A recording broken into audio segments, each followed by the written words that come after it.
Oui, bonjour, bonjour.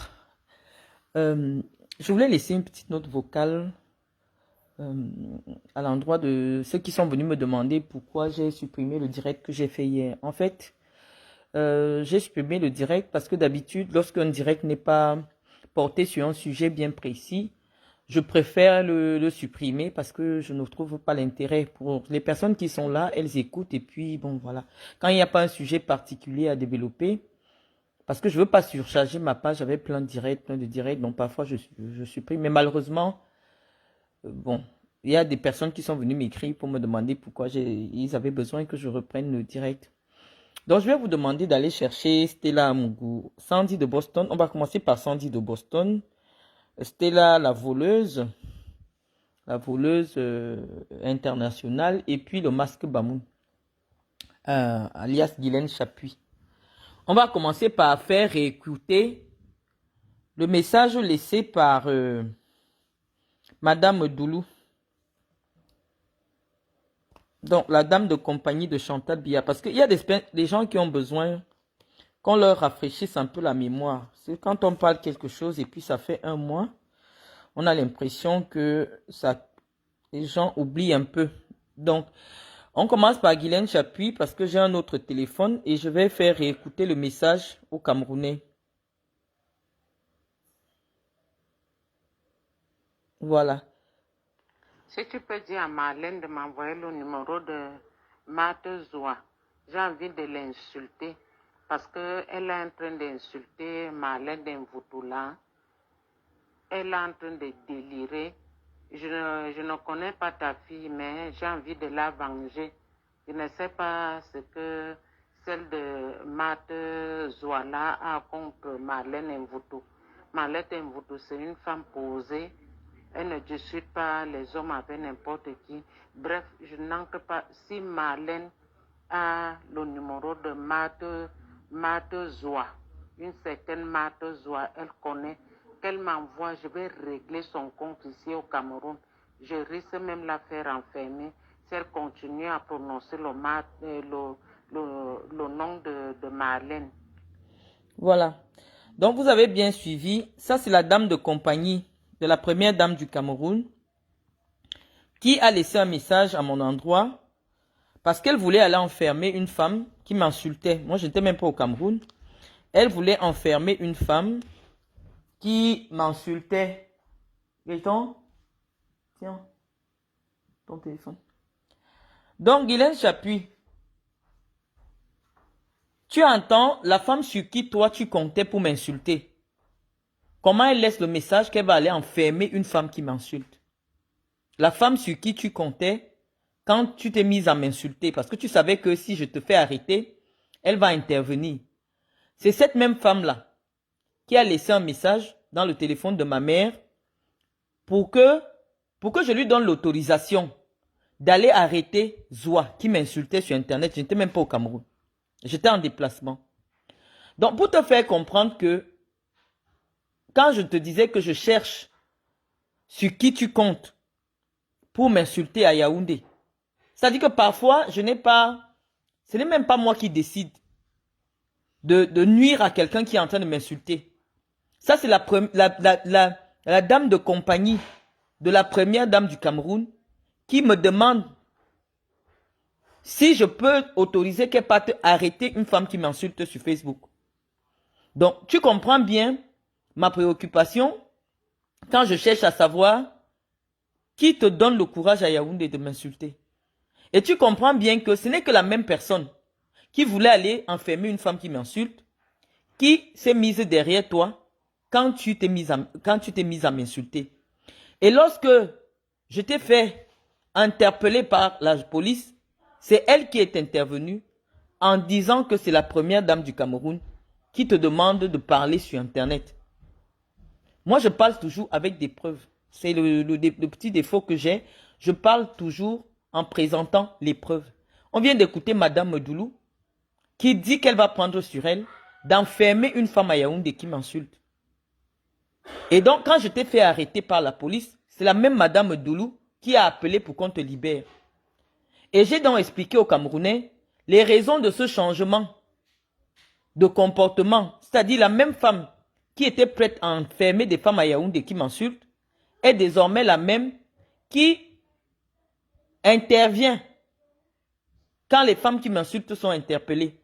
Et j'ai expliqué la raison pour laquelle, en disant que, entre-temps, il y a eu une transaction d'argent foireuse de 4 millions entre ma mère et Madame Doulou.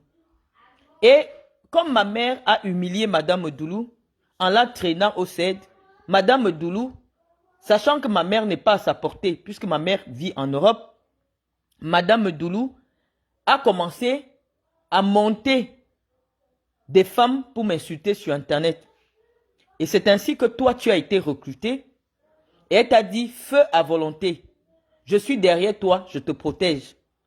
Donc, lorsque toi, tu commences à m'insulter, mon premier réflexe, parce que je sais qu'aucune femme à Yaoundé n'a le courage de s'asseoir et m'insulter. Ça, c'est une réalité. Donc, quand toi, tu es à Yaoundé, tu es assise, tu m'insultes, je suis obligé de chercher sur quoi tu comptes. Parce que on parle toujours pas à pas. Je vous donne des cours. Ça dit que Medoulou, je n'étais même pas au Cameroun. Elle voulait que je lui donne le OK pour faire arrêter Zouamart, qui m'insultait. Et toi maintenant, tu t'es mise avec elle, et toi tu t'es mise à m'insulter alors qu'on n'avait aucun problème. Donc la conséquence logique de cette attitude est le fait que désormais, c'est elle qui t'employait pour m'insulter. Et il y a eu un problème qui a poussé Medoulou à se comporter ainsi. C'est la transaction des 4 millions qu'elle avait escroqué à ma mère et que ma mère la traîne au CED. Ça là, elle s'est sentie humiliée. Elle a décidé de se venger de ma mère à travers moi. Et ça a commencé par des insultes. Sur les femmes, elle payait les femmes, elle motivait les femmes, soit avec des billets, avec plein de cadeaux pour m'insulter. Et j'avais besoin de venir expliquer aux Camerounais les raisons de cet acharnement gratuit que je subis sur les réseaux sociaux de la part des femmes qui sont proches de la première dame du Cameroun. Il fallait que j'explique les raisons pour lesquelles cela se passait ainsi. Puisque toi et moi, tu étais abonné à ma page, j'ai jamais eu de problème avec toi, j'ai jamais dit du mal de toi. Et ton entrée en matière débute lorsque je suis cassé par des éléments de la GP. Et pourquoi la GP intervient dans mon domicile, ça aussi on doit répondre pourquoi. Et la première personne qui a la vidéo, les vidéos qui ont circulé sur Internet, c'est Madame Doulou, qui prend le soin de renvoyer ces vidéos à ma mère en lui faisant savoir que voilà le résultat de ta méchanceté. Donc n'importe quel enquêteur, même s'il n'a pas 2 ans dans la police, va te dire que toutes les misères que j'ai subies après la transaction foireuse entre Madame Doulou et ma mère qui s'est terminée au CED, tout cela est lié. Il y a un lien de causalité. Donc c'est ça que tu veux te donner de l'importance. Non, tu n'es pas importante. Aucune femme à Yaoundé ne peut s'asseoir et m'insulter. Aucune. Et lorsque j'ai mis la main sur toi, tu as vu comment on a mis la main sur toi? C'est elle qui est intervenue parce qu'il y a quelqu'un qui pouvait te retirer de là. En utilisant le nom de Madame Biya. Et j'ai bien averti, quand j'étais encore à Yaoundé, que la personne qui a mis la bouche dans mon problème, parce que personne ne met sa bouche dans mon problème. À Yaoundé. J'ai dit la personne, quand je vais découvrir qui a mis la bouche pour te sortir de cellule, alors que j'avais mes problèmes, que je suis insulté jour et nuit, je vais répondre à cette personne. Lorsque je te vois le 5 janvier, saluer la première dame, t'arrêter et qu'elle te dise du courage, je m'en fous. Même si vous ne parliez pas de moi, même si elle ne te connaît pas, je sais que c'est Medoulou pour me narguer qui t'a fait rencontrer la première dame publiquement. Et j'ai dit, bon, ok, on va maintenant répondre de manière officielle. Et j'ai mis le feu sur toi. Actuellement, tu ne dis plus ma mamoun. Guylaine Chapuis, tu ne dis plus ma mamoun. Tu dis maintenant la dame que tu cites le nom parce qu'elle t'a interdit. Ne parle plus de moi sur Facebook. Medoulou t'a interdit. Maintenant, tu dis que la dame que tu cites le nom là, tu devais dire que ma mamoun, tout le monde sait, on te suit depuis. Hein. Tu disais ma mamoun, oh vraiment. Maintenant, tu l'appelles déjà que la dame dont je cite le nom. Tu vois? Donc, il y a un changement. Parce que ce que j'ai dit a déstabilisé même Medoulou là où elle compte. Parce que Medoulou, c'est Chantal qui lui donne le pouvoir. Donc, quand j'attaque Chantal, tout le pays est obligé de se retourner pour demander que qu'est-ce que le nom de Chantal Biya fait sur Facebook dans la bouche de Marlène Mvutu. Les gens viennent s'asseoir pour écouter. Et on est obligé de prendre des décisions qui sont drastiques. Parce que si Medoulou ne traînait pas avec la racaille des réseaux sociaux et utilisait le nom de la première dame pour faire du trafic d'influence, dans des fausses histoires, comment une femme de ton âge peut s'asseoir sur Internet pour insulter les gens en se faisant passer pour la copine de la première dame. Tout le monde t'a suivi ici quand tu as commencé cette histoire. Tu fais des directs, tu montres une perruque, tu dis que c'est la perruque que la première dame elle-même portait. Elle a retiré ça sur ta tête directement et t'a donné. Tu as fait cette vidéo, tu portais l'habit de la fondation Chantal Biya. Tu avais une perruque. Et tu as dit dans cette vidéo que Chantal a seulement enlevé la perruque de sa tête, elle t'a donné. Pendant tout ce temps, j'enregistrais. Je restais tranquille. J'enregistrais. J'ai simplement déposé ma plainte et j'attendais de voir qui va intervenir dans mon problème avec toi. Et comme j'ai eu la source sûre que les coups de fil sont venus de la présidence de la République, j'ai pris mes clics et mes claques. J'ai dit, bon, si ce sont ces gens qui permettent qu'on m'insulte sur Internet, qu'on insulte mon père, qu'on insulte ma mère, je ne suis plus avec eux. Et je vais dire aux Camerounais ce que j'en pense. On a mis le feu sur toi. Tu es en pleine dépression, Guylaine Chapuis. 6 heures, tu fais le direct sur moi. Tu dis que je vais devenir ton eau. Non, je ne vais pas devenir ton eau. Moi, j'ai eu mon objectif. C'est parce que tu ne me connais pas. Tu dis que qui me connaît à Yaoundé. Voilà la personne sur qui tu comptes. Qui cherche mon numéro pour aller me venger. Parce qu'une femme m'insulte. Imagine-toi alors des gens qui ont des liens directs avec moi. Imagine-toi ce qui peut arriver avec des gens qui ont des liens directs avec moi. C'est pour ça que je te dis, lorsque je suis arrêté à Yaoundé, c'est au plus haut sommet que ça pouvait se décider que je sois arrêté et conduite à la prison centrale de Kondengui. Parce qu'au milieu là, c'était pas possible. On connaît comment se passe Yaoundé. Tu dis qui me connaît à Yaoundé. Voilà ta mamoune. Qui dit qu'elle ne me connaît pas. Elle n'a jamais parlé avec moi. Mais elle a envie d'aller me défendre, d'aller enfermer une femme qui m'insulte. Moi, je ne suis pas de ceux qui exposent leurs relations.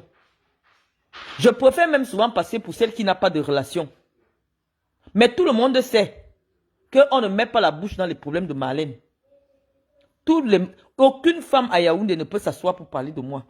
Quelqu'un qui a quelque chose à protéger. Je ne parle pas des saletés des femmes Bayam Salam, tout ça. Non, elles n'ont rien à protéger. Mais une vraie femme de Yaoundé, même citer seulement mon nom dans une émission radio, elle ne peut pas. Elle ne peut pas. Parce qu'elle sait qu'elle aura plus à perdre que moi.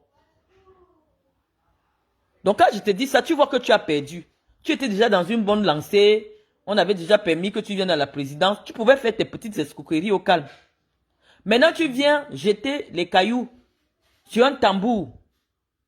Mais forcément, je te dis que les gens peuvent dire beaucoup de mal de moi. Parce qu'on sait que je suis méchante. Je règle tous mes problèmes. C'est ça que tu ne sais pas. Avec n'importe qui, même si c'est le président de la République, je le verse. J'ai rien à foutre. La seule chose que quelqu'un peut faire sur moi, c'est prendre l'arme et tirer sur moi. Parce que je n'ai peur de personne. C'est ça que tu ne sais pas. Lorsque tu t'es mise sur moi, tu croyais que je suis le genre de femme. Oh, j'ai honte, on va parler de moi, tout ça. Moi, je suis une femme, je n'ai pas honte. Moi, je n'ai pas honte. Hein. Tu parles de moi tous les jours, tu dis ce que tu veux, tu dis ce que tu peux. Vous avez déjà tout inventé sur moi, ça glisse sur moi. Mais si moi, je mets la main sur toi, tu vas sentir ça dans ta vie. Aujourd'hui, tu ne dis plus ma mamoune. Tu dis que même quand tu cites le nom de la femme dont tu cites là, tu as déjà peur de citer le nom de ta mamoune. Tu as déjà peur de dire que tu es la belle de Chantal Biya. C'était ça mon objectif. Parce que moi, je suis sûr que quand moi je m'assois ici sur ma page, je dis quelque chose. ça va arriver chez son destinataire. Et donc, mon objectif est atteint avec toi. Parle de moi tous les jours, parle de moi tous les jours. Quand tu dis quelque chose qui est faux, je reviens, je te dis, ce que tu dis de moi est faux. Parce qu'il s'agit de restaurer mon honneur que je n'ai pas pu faire. Parce que Medoulou a fait une entrave à la justice. Elle a usé du trafic d'influence pour que mon dossier soit arrêté au niveau de la DRPJ.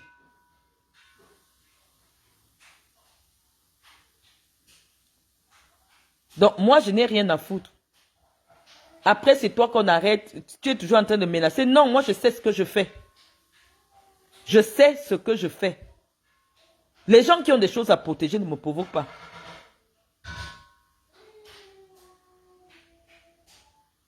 Donc, je ne suis pas là pour parler de toi uniquement parce que tu m'intéresses. Non.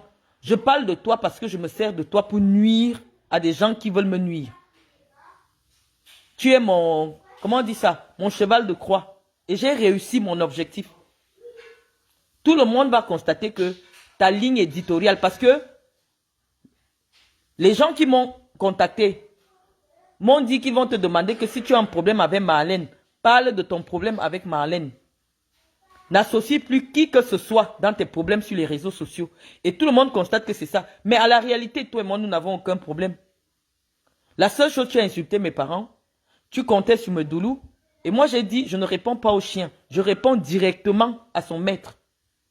Et lorsque j'ai vu Medoulou dans mon problème, j'ai répondu directement à Chantal Biya. Et je crois que sur 3 semaines, on s'est suffisamment exercé dessus. Et actuellement, on passe à autre chose.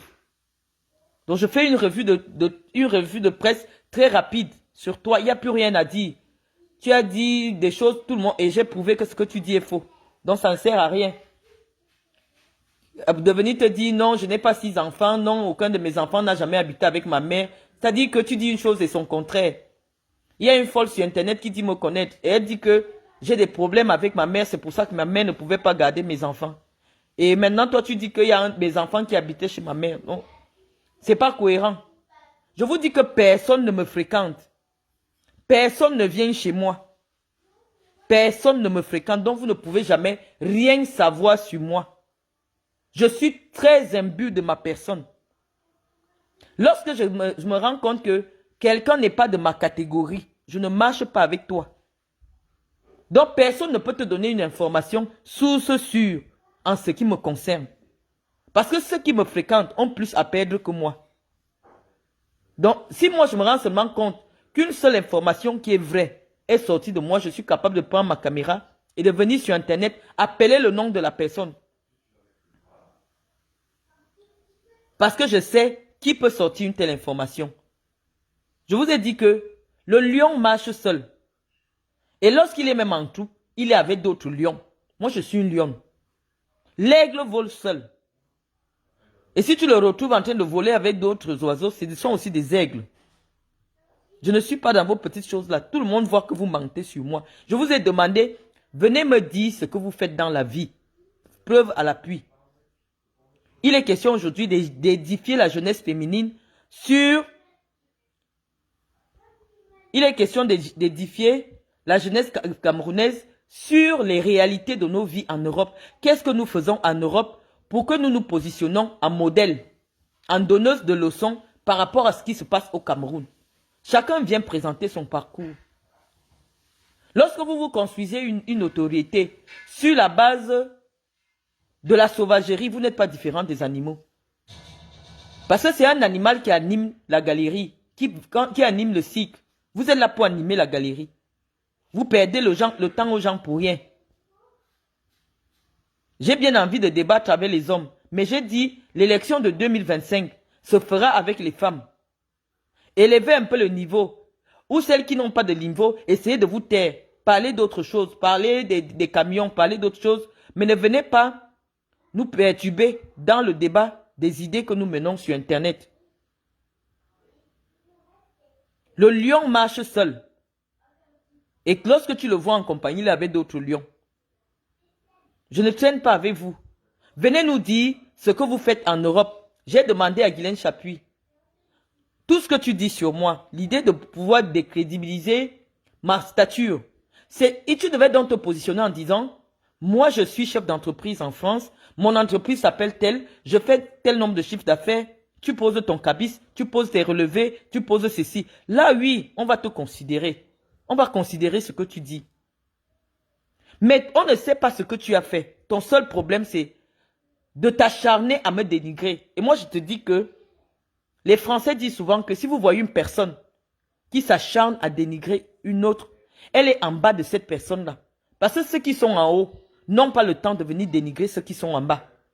Donc si toi tu trouves nécessaire tous les jours de venir me dénigrer en prétextant que tu veux montrer aux Camerounais c'est quoi ma vraie image ou ma vraie personnalité, tu ne me connais pas, tu ne connais personne qui me connaisse. C'est la sincérité de tes arguments qui allait prouver aux gens qu'effectivement, soit tu me connais, soit tu as des vrais renseignements sur moi. Mais lorsque la seule chose que tu peux dire sur moi est que j'entretenais des relations sexuelles avec mon propre père, tu comprends déjà que c'est un problème. Parce que les relations sexuelles se font entre deux personnes dans un environnement clos. Personne ne peut dire avec certitude qu'effectivement, j'ai vu ces deux personnes en train de coucher ensemble. Donc, tout le monde voit bien que on rentre dans le registre de la diffamation. Et cette diffamation est autant ignoble puisqu'il s'agit d'une personne non seulement qui est décédée dans des conditions très difficiles, mais qui a compté pour de nombreuses personnes. Et donc, tout ce que tu fais, puisque désormais, nous associons cela à Chantal Biya, continue à conforter les gens à qui j'ai dit que c'est Chantal Biya qui a humilié Mendoza, qu'effectivement, j'avais raison. Parce qu'une personne ne peut pas se prétendre être proche des cercles de Madame Biya et se permettre de coller une telle humiliation sur le nom du professeur défunt. Tu n'as rien à dire. Et je te dis que ça ne fait que t'éloigner encore de ton ambition, de ce que tu venais faire à Yaoundé. Parce que n'importe quel boulot avec lequel tu pourras t'afficher, même dans 20 ans, Guylaine Chapuis, ce boulot va me porter sur son dos. Parce que ce soit Cathy Meba, que ce soit n'importe qui, je te vois encore avec un boulot. Toi qui es venu accuser Mendoza de coucher avec sa propre fille, on va danser par médias interposés. Parce que ce qui est sûr, quand j'étais au Cameroun, tu m'as dit que je ne peux plus voyager. Pendant 2 semaines, 3 semaines, tu as été là à démontrer comment il est impossible pour moi de pouvoir retourner en Europe. Tu as dit aux Camerounais, il y a des vidéos à l'appui, que je n'ai même pas où dormir.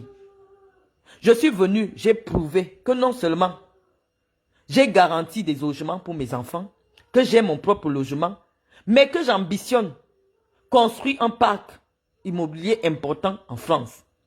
Preuve à l'appui. Moi, je parle avec les preuves et c'est ça qui constitue ma crédibilité. Mais j'ai dit que si je vois encore un boulot, je vois un ministre avec toi. 2025 est long. Même après 2025, j'étais déjà ciblé. Et tu comprendras pourquoi personne ne met la bouche dans mon problème à Yaoundé. Parce que pour le moment, tu ne sais pas, tu n'es pas une femme de Yaoundé. Tu n'es pas une femme de Yaoundé. Tu comprends un peu? Non, tu n'es pas une femme de Yaoundé. Quand il y a un problème qui me concerne, si tu vois quelqu'un venir parler, c'est quelqu'un qui ne compte pas. Quelqu'un qui n'a rien à protéger. Tu comprends un peu? Ceux qui parlent de moi, c'est des gens qui ne sont pas réellement dans le sérail. Si tu vois déjà quelqu'un prendre publiquement la parole en mendestant, c'est pas quelqu'un qui compte. Parce que ceux qui comptent se protègent. Tu comprends un peu? Donc, ce que tu ressens actuellement sur toi, au point où tu n'arrives plus à appeler Medoulou Mamoun, c'est ce que je voulais faire sur toi. Et tu as senti ça. Et on t'a dit, faites vos affaires ou vous faites voir sur les réseaux sociaux, mais ne citez plus le nom de la première dame. Et c'est ce qui se passe avec toi actuellement. Bon, vous êtes déjà assez nombreux. Je vais convoquer la voleuse. Stella Nwoup, Stella la voleuse, Stella la mythomane. J'ai affiché hier une seule feuille de la minute de ton audience. La minute, c'est le compte rendu de ton audience. Lorsque tu vois les médias européens Pépette, ferme la porte de la cuisine. Iris, ferme la porte de la cuisine. Oh, Gaëtan, voilà. J'entends le bruit ici, je veux simplement qu'elle ferme la porte, s'il te plaît. Donc, j'étais en train de dire que, je répète encore, je ne veux plus jamais voir cette femme avec un boulot. Je dis, c'est la vérité. Le boulot que je vais voir encore avec Guylaine Chapuis, ce sera lui et moi jusqu'en 2025. C'est comme ça. Donc, nous disons que les Européens protègent généralement les délinquants. Les délinquants, c'est des petits voleurs à l'étalage. Comme ce qu'elle fait là, c'est le vol alimentaire. Parce qu'officiellement, elle a une raison. Elle ne travaille pas, elle a des enfants à nourrir. Elle ne peut même pas s'occuper de ses enfants puisqu'elle déclare que c'est sa sœur en Suisse qui garde les enfants. Donc, généralement, les petits vols à l'étalage comme ça sont protégés. On ne te met pas, on ne t'affiche pas. Mais si vous voyez un journal comme l'Union, qui est un journal sérieux, prendre une femme et la mettre à la une du journal, c'est que Stella a exagéré. Et ils ont fait ça pour l'afficher. Parce que les petits vols ici, vous allez voir les femmes dans les magasins, elles volent les habits, on l'arrête, elle part, elle rembourse. C'est au calme. Parfois même la police, c'est le procureur qui t'envoie la lettre pour te dire que avertissement. Mais quand vous voyez que la presse a fait tout un reportage jusqu'à suivre Stella au tribunal, ça veut dire que l'affaire avait fait grand bruit. Stella est la seule Française en France qui est interdite d'arriver, qui a une interdiction dans certains départements de la France. Quelle honte! On te met l'interdiction d'accès à la Marne. La Marne, c'est un département qui est à côté de Paris. On lui dit de ne plus jamais venir là-bas. Ça veut dire qu'elle peut tourner dans toute la région parisienne, sauf dans ce département-là. Et puis, on ne sait pas combien de départements lui ont déjà décerné des interdictions. Mais sur cette affaire qui a été révélée par l'Union, elle a l'interdiction formelle de ne pas avoir accès à la manne parce que elle est déjà kleptomane. La kleptomanie, c'est que quelqu'un qui vole même pour rien. Elle vole et elle a plusieurs identités. Quand on lui a demandé que les identités que vous aviez n'avaient pas vos noms, elle n'avait pas remarqué que ce n'était pas son nom. Il y avait sa photo, mais ce n'était pas son nom. Elle dit qu'elle marchait avec les pièces d'identité là, mais elle ne savait pas que ce n'est pas son nom qui est écrit. Et le journal vous dit bien que même son avocate était dépassé, que le niveau de mensonge-ci. Comment quelqu'un peut mentir bêtement? Même le président du tribunal l'a tourné en dérision, dit que mais attends, votre téléphone a borné là où il y avait le vol à Tilloy. Votre téléphone a borné là-bas. Elle dit non, c'est parce que j'avais oublié mon téléphone. Le président du tribunal lui dit mais attendez, les experts ont montré tous les déplacements de votre téléphone. Les experts, parce qu'ici en France, quand la police vient vous arrêter, ils ont déjà mis votre téléphone, ils vous contrôlent depuis au moins 6 mois. Quand ils viennent avec vous au tribunal, vous ne pouvez pas gagner le procès. Donc c'est comme ça que le président du tribunal dit à Stella que, mais vous dites que vous avez oublié votre téléphone, mais le téléphone s'est déplacé à Tilloy. Parce qu'elle a menti, elle voulait mentir au tribunal que elle était en Suisse à la période où il y a eu le vol à Tilloy. Elle croyait que ce n'est que le simple fait de son identité qui contribue, l'identité qu'elle avait présentée ce jour-là, une fausse identité, qui lui permettait de se défendre sur le fait que ce n'était pas elle, c'était la Amougou. Or, les enquêteurs la filaient depuis longtemps. Et ils ont tracé son téléphone partout où elle est partie. Vous voyez qu'une femme qui est capable d'être arrêtée la main dans le sac. La fille du magasin explique que elle avait un tatouage impressionnant sur la main. Et quand vous voyez le tatouage de Stella, oui, la première fois que n'importe qui voit Stella va remarquer le tatouage de Stella. C'est à cause du tatouage que Stella, la voleuse, a été arrêtée. À cause de son tatouage. Et quand elle est arrêtée, elle est amenée au tribunal, elle se met à mentir au point où son avocate même était dépassée. Donc une femme qui ment à ce point-là, quelle est la crédibilité que vous pouvez lui donner sur les réseaux sociaux si ce n'est pas que vous n'avez rien à faire et vous voulez absolument vous divertir sur les réseaux sociaux. On ne se divertit pas avec n'importe quel animal.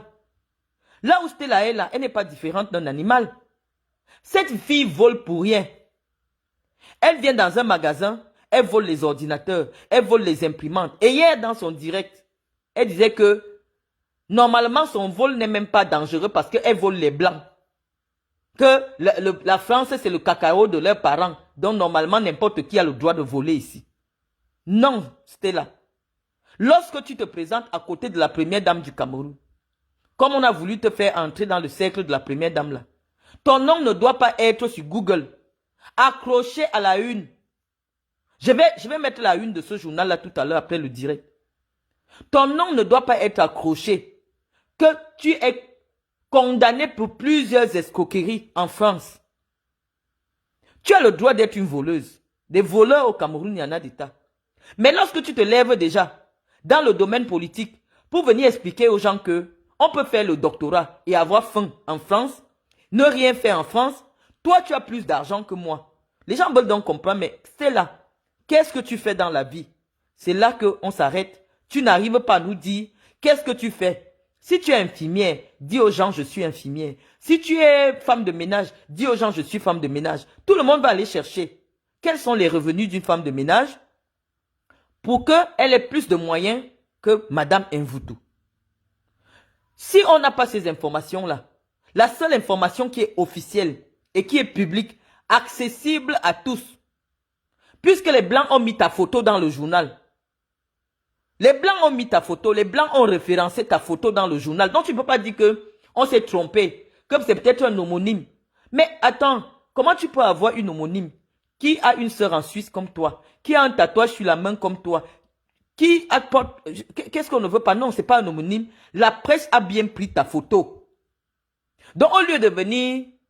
Déjà que tu n'as pas contesté, tu as avoué à demi-mot qu'il s'agit de toi. Mais que tu as des raisons parce que, comme les Blancs nous ont colonisés, vous les Noirs, vous avez le droit de venir voler ici. C'est ça en réalité. Et moi, je dis que je ne peux pas me comparer à une femme qui vole. Oui, effectivement. Si tous les jours, tu entres dans les magasins, avec les pièces d'identité différentes, tu sors le matériel de 2 millions. Même si tu pars revendre à Château d'eau aux gars qui repartent avec ça au Cameroun, à 1,5 million chaque jour. Oui, effectivement, tu auras plus d'argent que moi. Mais nous, on dit que tout argent n'est pas bien, en fait. La dignité est bien. Ce n'est pas bien que tes enfants, quand ils vont grandir, dès qu'on tape leur nom, on voit tout ce que nous on voit là actuellement sur Google te concernant. Stella Amougou. Ce n'est pas bien. L'argent à tout prix, ce n'est pas ce que nous voulons vendre à la jeunesse camerounaise. Donc lorsque vous avez la responsabilité, les Camerounais, vous savez que les Camerounais ne lisent pas. Or, quand vous avez affaire à une personnalité comme moi, je cherche tout sur votre vie avant de venir vous répondre. Tu ne savais pas que je vais avoir accès à cet article avec ta photo où il est décrit que tu es une voleuse multirécidiviste. Tu es la seule Française en France avec des interdictions de territoire à l'intérieur du territoire français. Un woup, la honte, le vol, Stella, tu es une voleuse. C'est-à-dire que pour toi, pourquoi on te donne même l'interdiction, c'est qu'on a constaté que c'est la maladie. Parce qu'il y a des voleurs occasionnels. Quelqu'un peut se retrouver dans une situation de détresse, il vole. Là, on comprend. Mais toi, tu voles de manière... comment on dit ça? Tu voles de manière... Pour rien, tu voles pour rien. Pour toi, tu es déjà dans le domaine de la kleptomanie. Donc, on t'a catégorisé parmi les gens qui sont malades. Lorsque le juge dit déjà qu'on te met l'interdiction de territoire à l'intérieur de ton propre pays, peut-être je parle en français que les gens ne comprennent pas. C'est comme si quelqu'un à Yaoundé, on lui dit qu'il a interdiction d'entrer à Douala. Un Camerounais, le juge te sort une décision que tu as interdiction d'entrer à Douala. Tout le monde peut comprendre que ton niveau a atteint un niveau élevé. C'est comme les gens qui jouent les jeux de hasard ici. À un moment donné, quand il joue déjà beaucoup au point où il se met en danger, il met ses biens en danger, le juge prononce une interdiction de salle. Parce qu'on sait que pour lui là, ce n'est plus normal. Comment quelqu'un peut avoir 1 million d'euros dans son compte? Il entre dans un casino, il joue pour 1 million d'euros. Là, on comprend que c'est déjà une addiction qui peut lui être préjudiciable. Et donc le juge préfère le protéger contre lui-même. Le juge français de Pontoise t'a protégé contre toi-même en te mettant des interdictions de territoire à l'intérieur du pays où tu as la nationalité. Si ce n'est pas la honte, c'est quoi? Donc, où tu es là, tu es voleuse compulsive. C'est-à-dire que pour toi, c'est du domaine de la maladie. Si les blancs t'ont mis dans le journal, ça veut dire qu'en une journée, tu peux faire le tour même de 15 magasins, tu voles 15 magasins. Effectivement, mais comme tu n'es pas seul dans le réseau, on te met souvent devant parce que quand tu arrives, tu as des airs de Marie-Antoinette, d'une femme peut-être qui a réussi, tu gardes la Porsche Cayenne. Donc tu as tout pour endormir l'esprit des vendeurs. Sauf que tu as mis la marque sur toi. Si tu étais en Arabie Saoudite, on t'aurait déjà coupé la main qui a les tatouages là. Parce que la loi de la charia dit que quand quelqu'un vole, on doit couper sa main. On doit couper ta main, c'était là. Tu arrives avec des airs qui rassurent les vendeurs là. Tu mets la perruque, tu mets les talons, tu te donnes des airs alors que tu n'es qu'une minable voleuse. Qu'est-ce que tu peux dire sur une digne femme qui élève ses enfants?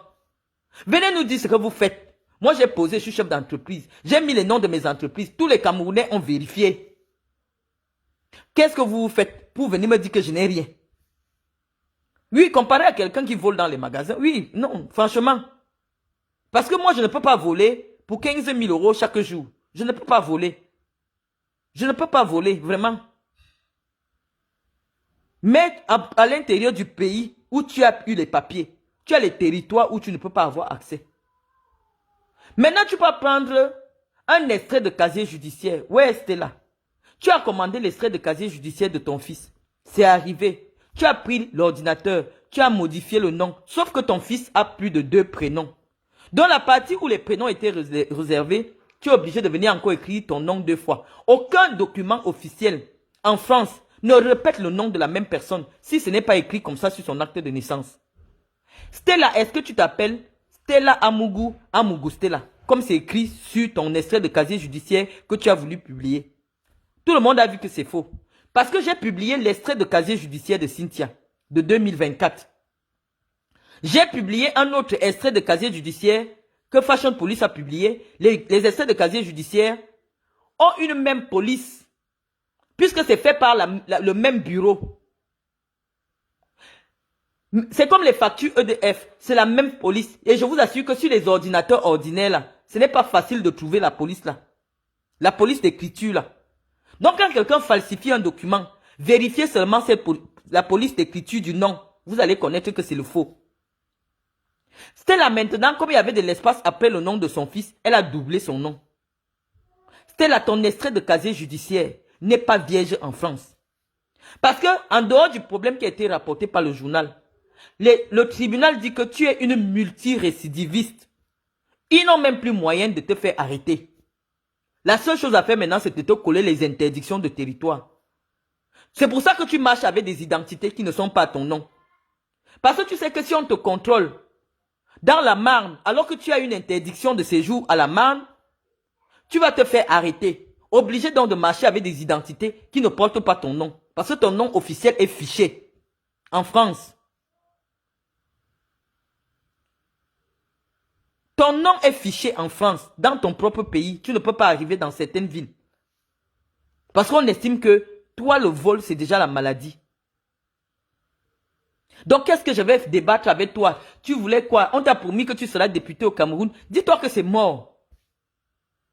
Tu seras député pour quelle ville? Je vois que tu es né à Ebolova. Non, les gens comme toi ne peuvent pas occuper des fonctions politiques à Ebolova. Tant que moi je vis, non. Et tant que tout ce que j'ai dit ici est encore présent sur ma page, tu ne peux rien avoir au Cameroun. Même les petits billets que tu avais souvent là, que tu peux avoir les femmes là, Ngama ne va plus jamais te recevoir. Donc, tu es aux abois. Là où moi je mets la photo d'Ngamba tous les jours sur ma page là, elle ne peut plus jamais te recevoir. Donc ça c'est mort même déjà. Parce que elle, déjà c'est une femme très réservée. Elle n'aime pas les affaires des réseaux sociaux. Même si elle essaye d'apparaître, c'est une femme qui veut se donner une certaine classe. Mais elle sait que là où vous avez déjà amené son nom chez moi là, elle ne veut plus jamais, elle ne va plus jamais s'afficher avec vous. Ça c'est clair. Donc, ton film est mort. Tout le monde sait. Je ne mens pas. C'est un journal des blancs, ce n'est pas les noirs qui ont écrit sur toi. Ils ont mis ta photo. Peut-être tu as une jumelle qui s'appelle Stella Amougou, qui a le tatouage comme toi, qui a sa sœur en Suisse. Peut-être tu as une jumelle.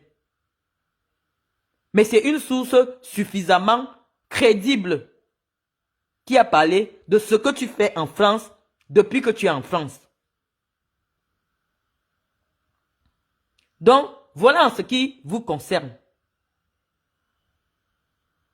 Maintenant, je vais convoquer Sandy de Boston. Sandy, tu es allé à l'école pour apprendre à lire et écrire, tu as fait un certain niveau d'études, mais tu n'as pas de culture politique parce que tu n'as jamais vécu, tu n'as jamais fait de la politique au Cameroun. Tu ne t'intéresses même pas à la politique dans le sens intellectuel de la chose. Toi, tu fais des choses pour te faire voir. Trouver les petits gars bamlékés qui cherchent, qui font les petits débrouillardises ici, aller te débrouiller dans les lits avec eux. Et tu te sers de Facebook pour avoir la visibilité pour chercher les hommes. Tu n'as aucune crédibilité intellectuelle. Tu n'es pas une référence intellectuelle où les gens vont perdre leur temps de s'asseoir. Sauf que tu appartiens à une communauté où de nombreuses personnes n'ont pas le cerveau pour réfléchir. Donc, c'est des gens qui agissent par instinct grégaire. Tu vois, tu leur dis que non, Marlène Mvutu, son masque est tombé. Or, si une personne prend le temps de m'écouter depuis le début de mes sorties, la personne comprendra que depuis le début, je suis resté droite dans mes bottes. J'ai toujours dit que moi, je suis membre du RDPC. J'ai toujours dit que mon seul problème avec le RDPC est que ce RDPC veut représenter Paul Biya en 2025. Or, Paul Biya en 2025 sera suffisamment fragilisé. Et donc, il n'est plus question aujourd'hui que moi, personnellement, j'apporte mon soutien au président de la République actuelle parce que je sais qu'en 2025, il sera au bout de ses forces. Il aura donné au Cameroun le maximum de lui-même. 42 ans au pouvoir, c'est beaucoup. Et donc, j'ai dit au RDPC qu'il est temps de se préparer à apporter une autre candidature aux Camerounais que nous allons soutenir. J'ai dit aux Camerounais que si le ministre d'État, secrétaire général de la présidence de la République, son Excellence Ferdinand Gongo est candidat, moi je vais le soutenir. J'ai dit aux Camerounais que si le Premier ministre John Gouté est candidat à la présidence de la République, je vais le soutenir. J'ai dit aux Camerounais que si Laurent Esso, ministre d'État, ministre de garde des Sceaux, est candidat à la présidence de la République, je vais le soutenir. Et toute autre personnalité du RDPC, quelle que soit sa tribu, membre du RDPC, qui peut être le relais de la philosophie politique de Paul Biya, je vais soutenir cette personne. Je l'ai dit depuis le début. Donc moi, je ne suis pas versatile, non. J'ai une seule position. C'est qu'on doit laisser le président aller se reposer. Parce que si le président nous quitte accidentellement au pouvoir, c'est la porte ouverte au chaos. Les gens qui veulent... attendez, je ne sais pas comment je peux faire pour vous communiquer en WhatsApp. Donc, je suis en train de vous dire que moi, je suis restée cohérente depuis le début de ma communication sur les réseaux sociaux. À savoir que si notre parti présente un homme de 92 ans en face d'un homme de 71 ans, forcément l'homme de 71 ans est plus jeune, est plus vigoureux, a plus d'arguments parce que personne ne le connaît, personne ne l'a jamais testé. Les gens sont toujours attirés par ce qui est neuf. Kamto a été ministre délégué, certes, mais même son passage en tant que ministre délégué est mémorable parce qu'il a eu à poser des actes qui ont contribué à l'avancement du domaine judiciaire au Cameroun. Donc, même son petit passage au ministère de la Justice pendant 7 ans a eu un impact positif. Donc, il a déjà cet argument de choix d'avoir déjà été, cet argument de poids, d'avoir déjà été membre du gouvernement.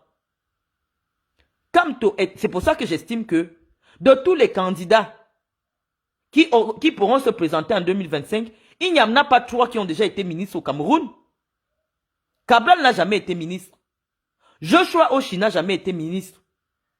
Je ne sais pas qui d'autre veut même être candidat là. Non.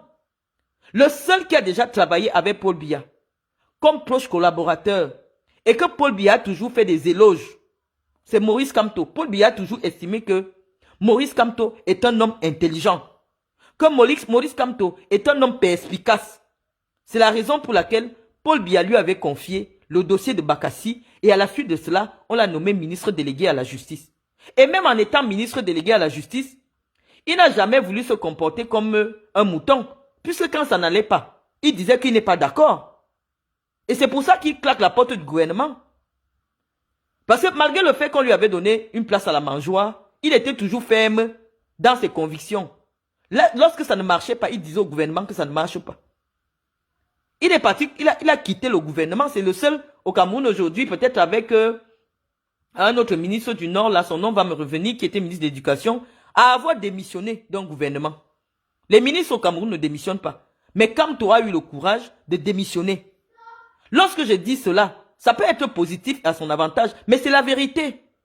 Mais il n'empêche qu'à côté aussi, ceux qui portent la parole publique de Kamto actuellement sur les réseaux sociaux n'aident pas Kamto à avoir une posture de présidentiable.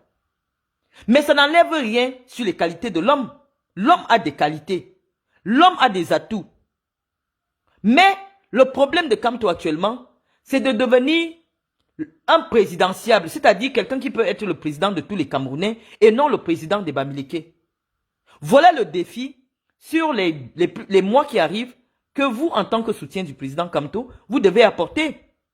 Mais ne pensez pas que moi, je peux travailler pour vous alors que je n'ai aucun intérêt. Non, je ne travaille pas pour les gens sans intérêt. Non, je n'ai aucun intérêt avec vous. J'ai un intérêt dans le RDPC. Mais je n'ai pas un intérêt dans le MRC. Non. Donc, pourquoi moi je viendrai travailler pour vous? Pourquoi vous allez penser que je dois toujours être dans le sens de faire campagne pour vous? Non. Je vous ai dit qu'en politique, lorsque vous partez en guerre, reconnaissez d'abord les forces de l'adversaire. Et en fonction des forces de l'adversaire, renforcez vos propres forces. Je vous ai dit que Maurice Kamto a d'abord un premier atout, c'est son épouse.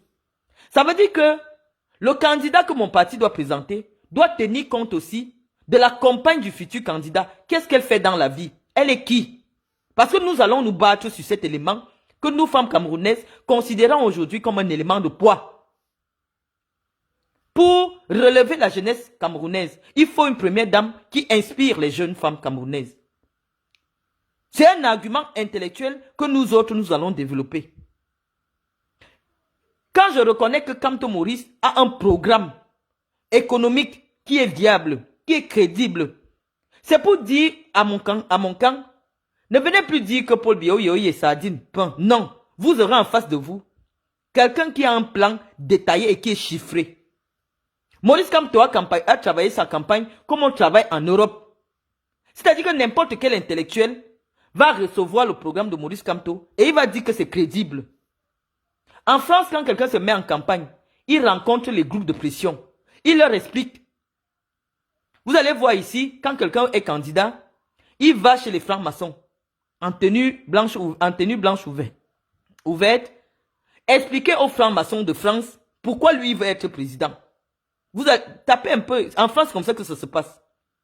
Le candidat rencontre d'abord les francs-maçons. Après il rencontre des associations. Après il rencontre, c'est après qu'il part voir les militants. Parce qu'on doit savoir à qui on confie le pays. Et les francs-maçons vont lui expliquer que nous on a un seul point, c'est le respect de la laïcité. Quelles sont les lois que tu penses mettre sur pied pour améliorer la compréhension de la laïcité, pour comprendre la nécessité de bannir le tribalisme en ce qui concerne le Cameroun? Et le candidat va s'exprimer devant les francs-maçons et leur expliquer que ma position en ce qui concerne le tribalisme au Cameroun, la voici. Et maintenant, pour pallier à ce problème qui devient un frein au développement du Cameroun, je compte mettre une loi qui va faire comme ça, une loi qui va faire comme ça, une loi qui va faire comme ça. On va lui demander maintenant, qu'est-ce que toi tu penses dans le sens de l'égalité? Qu'est-ce que tu penses de l'égalité entre les hommes et les femmes, sachant que l'égalité est un point que nous, les francs-maçons, sur lequel nous ne négocions pas. Il va expliquer, lui le futur candidat ou le candidat, il va leur expliquer ce qu'il pense de la parité, de la mixité, de l'égalité, de la place des femmes dans la société. Il va expliquer, on fait campagne en rencontrant des groupes de pression. Mais comme dans le cadre du Cameroun, ce n'est pas organisé. Nous qui sommes des acteurs de la vie publique à travers les réseaux sociaux, à travers des médias, Les candidats vont devoir passer sur notre balance intellectuelle. Nous allons leur dire ce que nous pensons de leur programme. Donc, si Maurice Kamto sait que telle personne peut avoir une parole qui influence, il doit travailler maintenant pour démontrer que lui, en tant que président, futur président du Cameroun, il va améliorer la perception du tribalisme au Cameroun. Il va lutter efficacement. Il va faire en sorte que l'égalité de chance soit une réalité au Cameroun. Parce que le tribalisme se fonde sur les inégalités. Le tribalisme se nourrit sur les inégalités.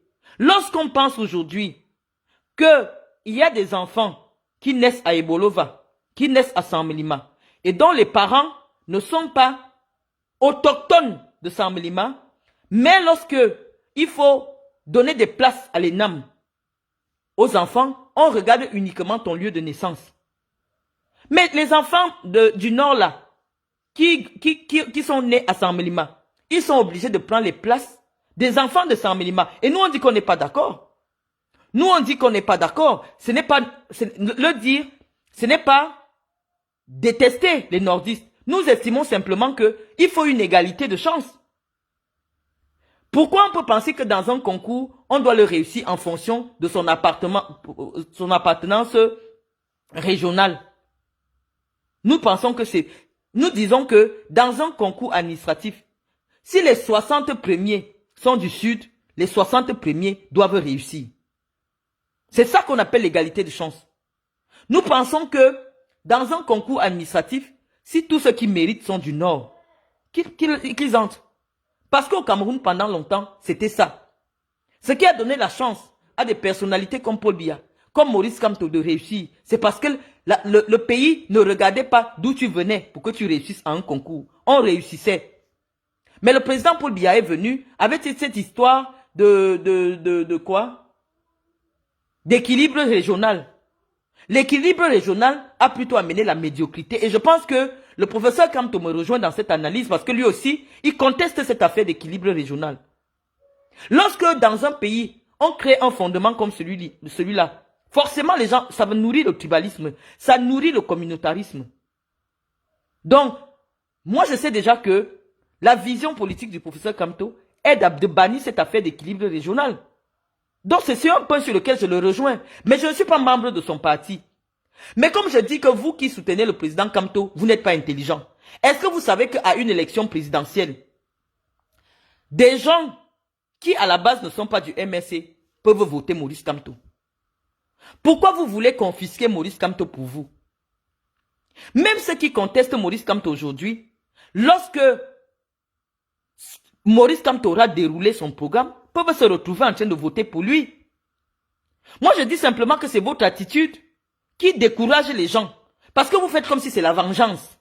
Vous faites comme si les autres vont voir quand vous aussi vous allez arriver. Et ça, c'est un frein à l'arrivée de Maurice Kamto au pouvoir. Je vous assure que quand les gens lisent le programme de Marine Le Pen, c'est intéressant. Mais quand on voit les gens qui soutiennent Marine Le Pen enfin, vous voyez un raciste. Il n'y a que les racistes derrière. Marine Le Pen elle-même fait les efforts. La preuve en est que Marion Maréchal Le Pen, elle vivait avec un noir. Eux-mêmes dans leur famille font des efforts pour montrer qu'ils ne sont pas racistes. Mais quand on voit les gens qui votent Marine Le Pen en France, les gens disent que non, mieux, même si son programme est bien n'importe comment, nous on ne peut pas. Déjà que, elle d'abord, elle n'a jamais réussi à aller présenter son programme devant les francs-maçons. Parce que les francs-maçons ont déjà dit à Marine Le Pen que son programme politique, sa vision politique est maçonniquement incompatible. Donc ils ne veulent même pas la rencontrer.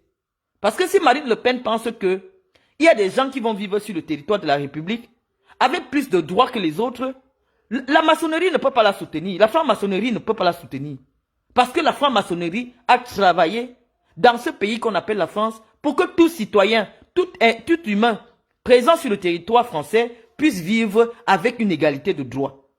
Moi, je suis camerounaise, mais si j'ai un droit, la France me donne sans regarder que j'ai du sang blanc, je n'ai pas du sang blanc, je suis d'origine ou je ne suis pas d'origine. Ça, c'était le travail des Lumières.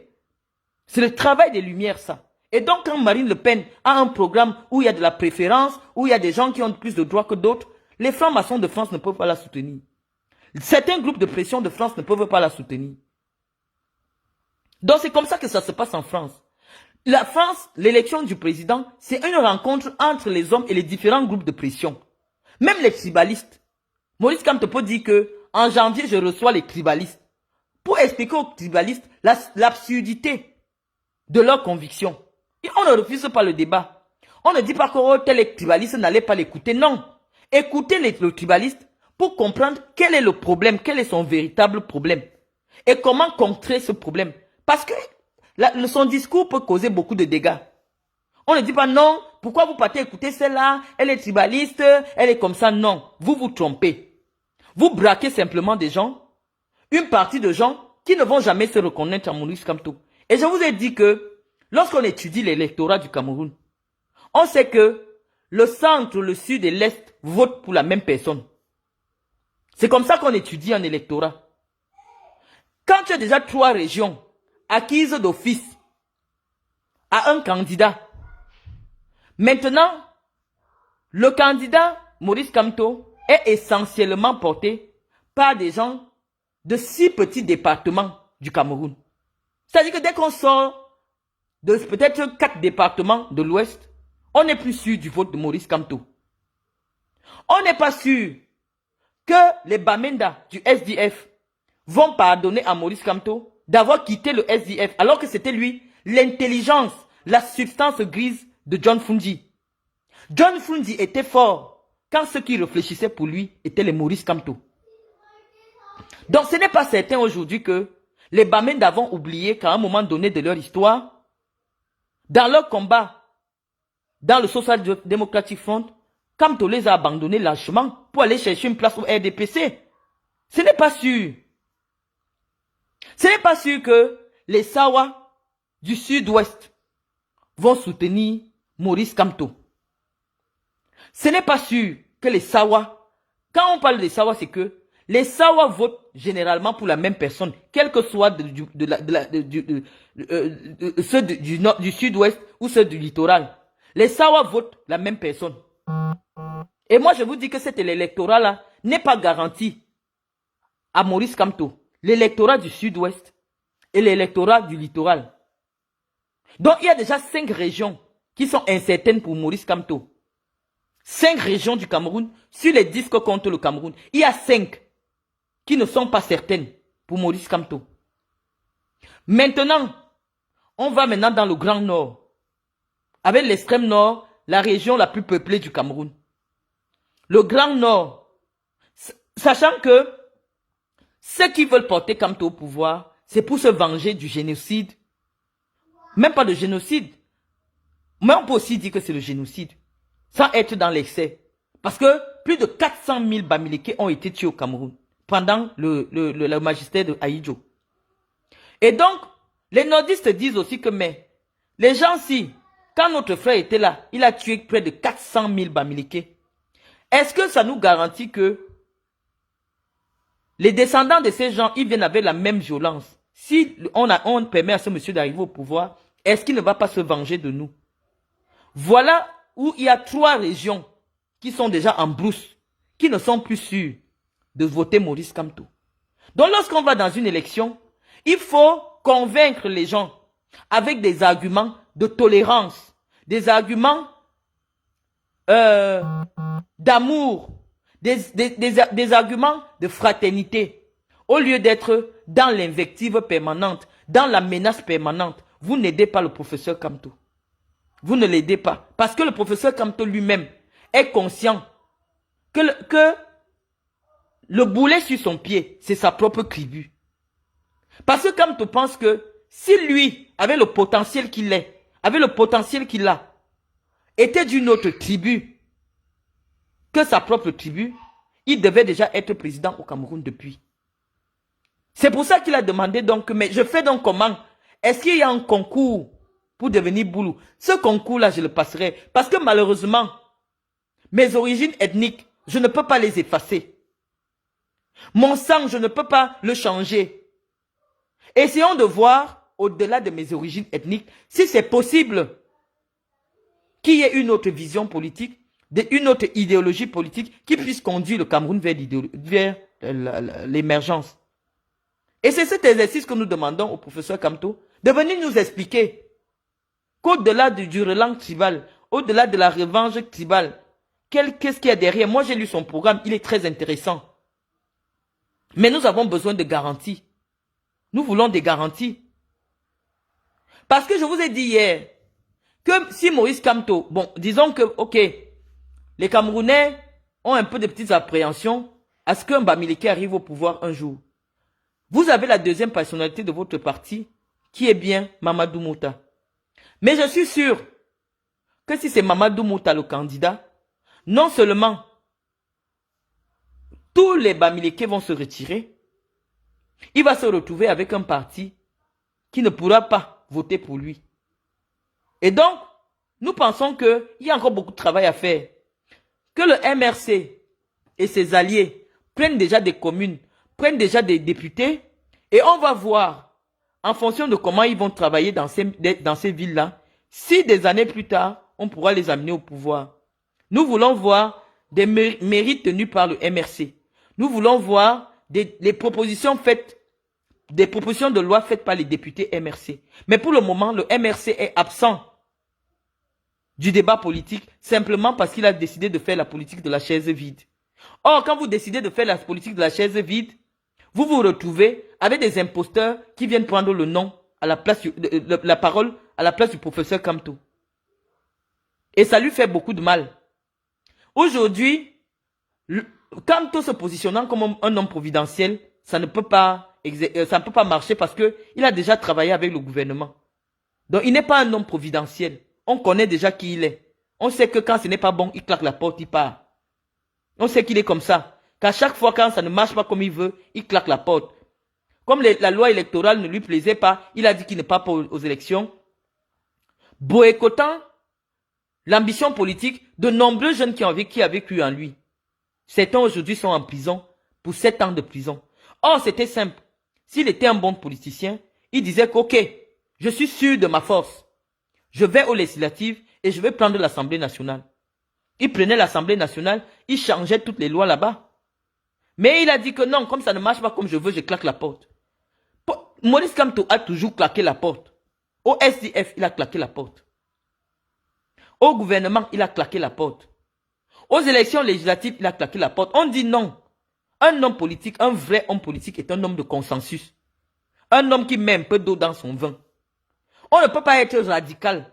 Parce que les boules disent que on y a une force.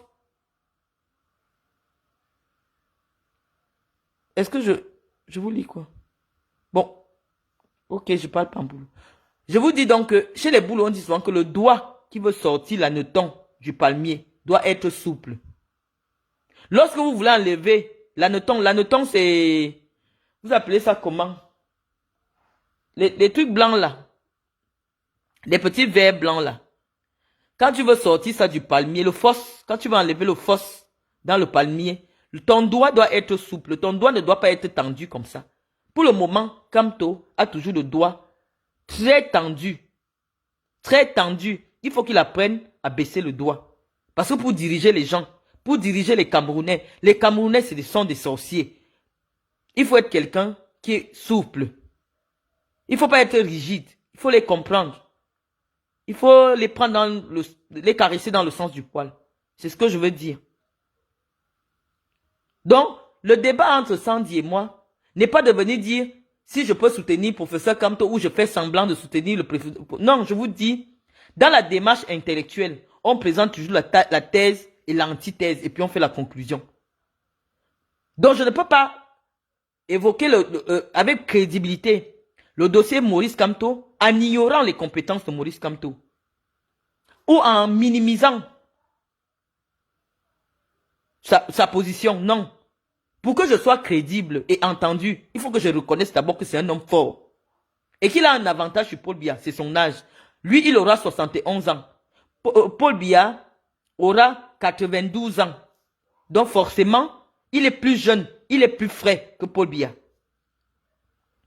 Mais je dois montrer tous les arguments à l'avantage de Maurice Kamto Mais je sors aussi l'antithèse. Actuellement, la seule chose, le seul poids de Maurice Kamto, ce sont les gens qui sont derrière lui. Actuellement. Lorsque vous me parlez de l'APC, l'Alliance pour le changement, qui sont ceux qui sont là-dedans? C'est les Nietzsche. Nietzsche ne peut attirer que des Bamileke.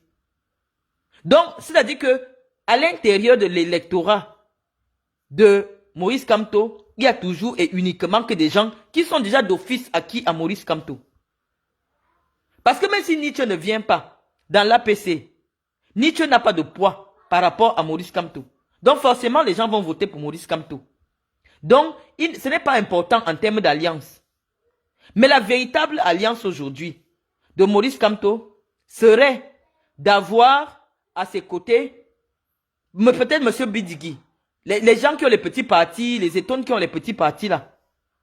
Même Emilien Atangana qui est sur ma page. Il faut qu'on le voit avec Maurice Kamto. Ça veut dire que au moins une partie des petits est déjà prête à soutenir Maurice Kamto. Mais tant que Maurice Kamto n'auront pas des gens comme Olivier Billet, on doit déjà les voir avec Maurice Kamto. Mais si on ne les voit pas avec Maurice Kamto, ça veut dire que l'électorat de Maurice Kamto sera uniquement communautaire, uniquement tribal. Et ça va toujours poser un problème parce que avec une seule petite tribu, on ne peut pas gagner une élection au Cameroun. Mamadou Mota politiquement ne pèse rien dans le Grand Nord. Parce que s'il pesait, c'est que l'UNDP n'allait pas faire la razzia. Comme ça se passe aujourd'hui là-bas. L'UNDP contrôle le Grand Nord. Donc la seule façon pour laquelle Maurice Kamto peut espérer, c'est pour devenir président, c'est en convoquant l'UNDP et en s'associant avec l'UNDP. Ce n'est que la seule façon. Le jour que moi je vais voir Maurice Kamto en alliance avec Bello Bouba, je saurai que Maurice Kamto a gagné. Que Maurice Kamto va gagner. C'est des éléments comme ça, ici en France, qui permettent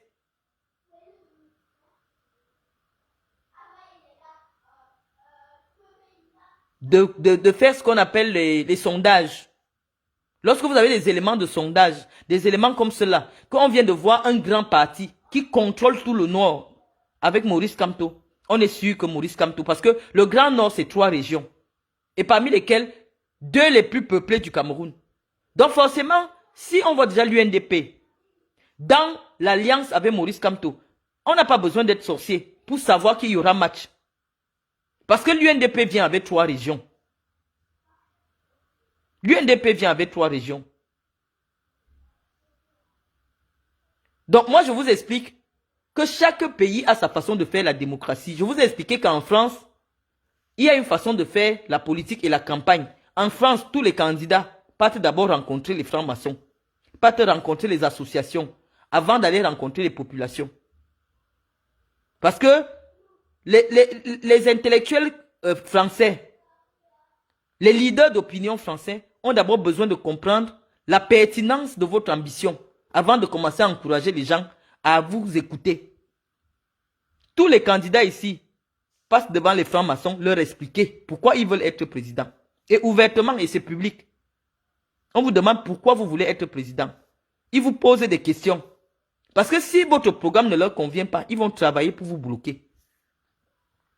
Au Cameroun, je ne sais pas comment ça se passe. Mais au Cameroun, c'est un jeu ethnique et tribal. C'est-à-dire que dès qu'on voit déjà les patrons des grands groupes tribaux derrière quelqu'un, on sait que la personne s'y va gagner.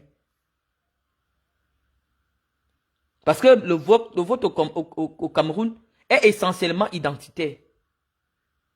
Parce que les gens n'ont pas la culture politique. Vous ne verrez jamais quelqu'un vous dire que je suis socialiste. C'est pour ça que je vote au RDPC. Ou je suis un progressiste marxiste. Non, les gens n'ont pas encore les courants, n'ont pas encore le niveau intellectuel pour adhérer à des courants philosophiques. Au Cameroun, vos parents au village là qui ont la carte de vote là, ils ne connaissent pas les courants politiques.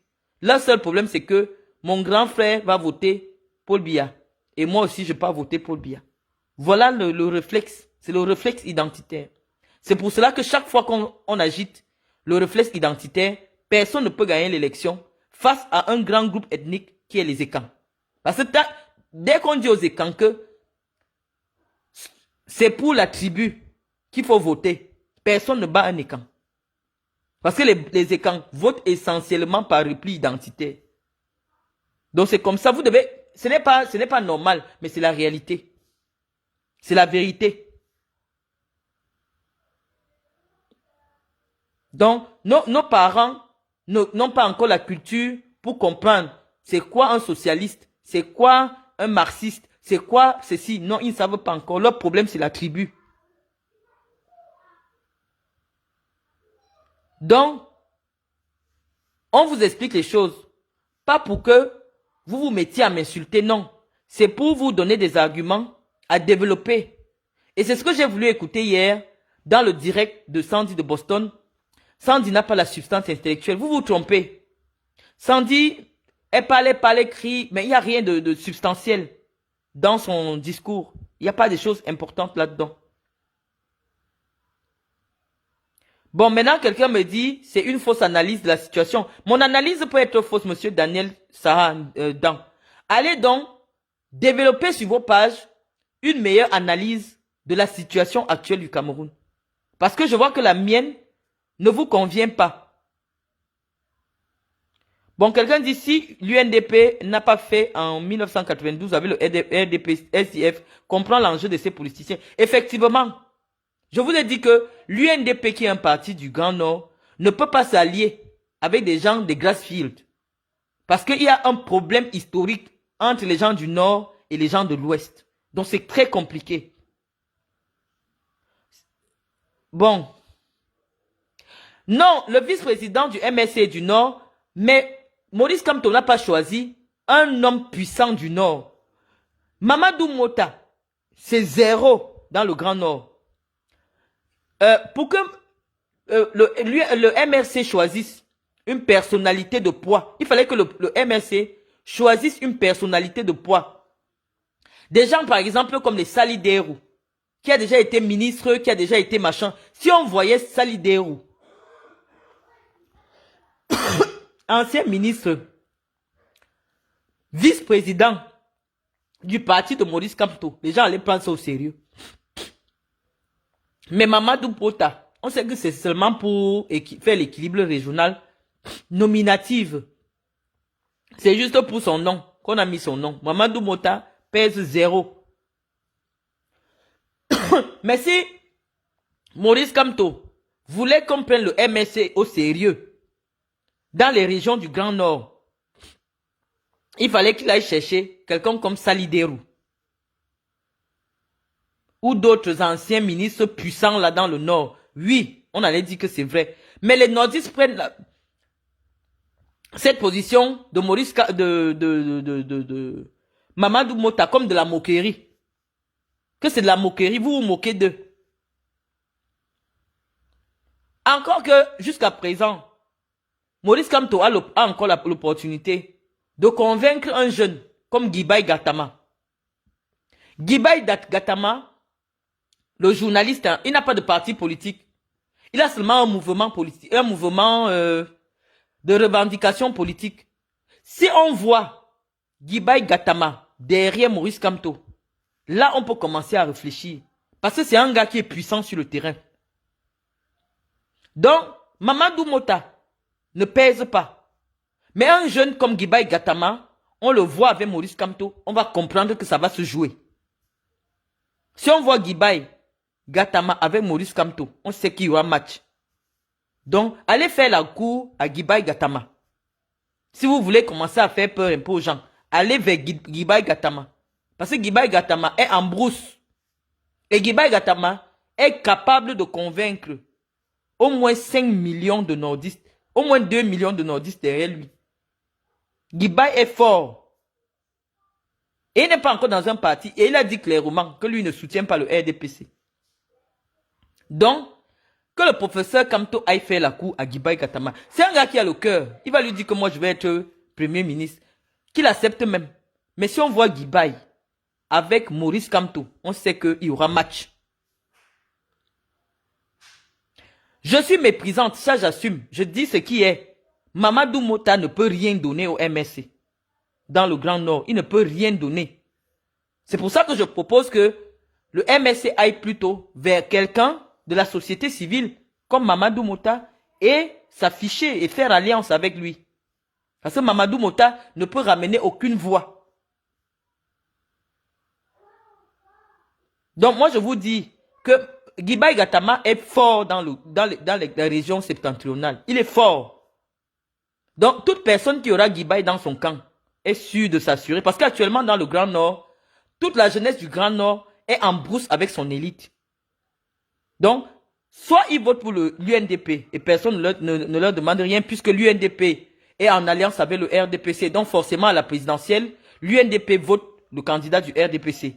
C'est pour ça que c'est difficile de battre le candidat du RDPC dans le Grand Nord. Parce que généralement, l'alliance, ça fonctionne très bien. C'est-à-dire que les nordistes votent très bien. Les nordistes, ils ne sont pas dans la dispersion. Les nordistes, leur vote est constant et régulier. Ils ont dit au président, nous pour des élections locales, nous votons l'UNDP.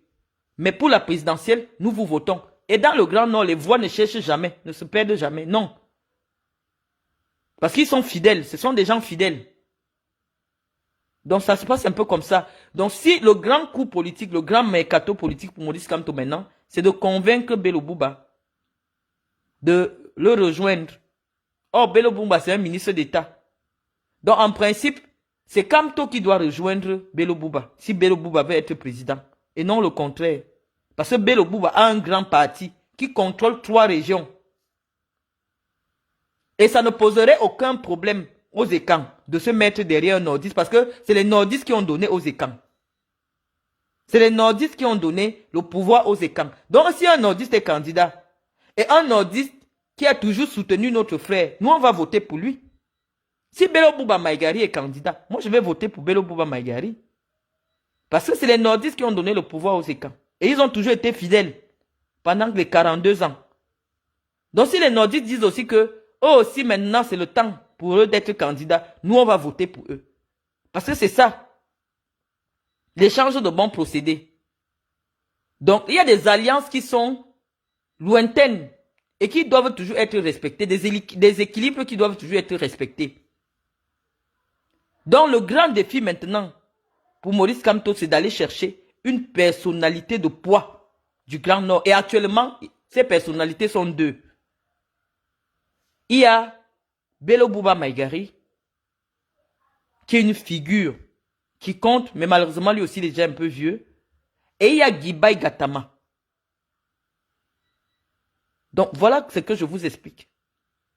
Mais vous seuls là, non, vous ne pouvez pas. Parce qu'on étudie l'électorat.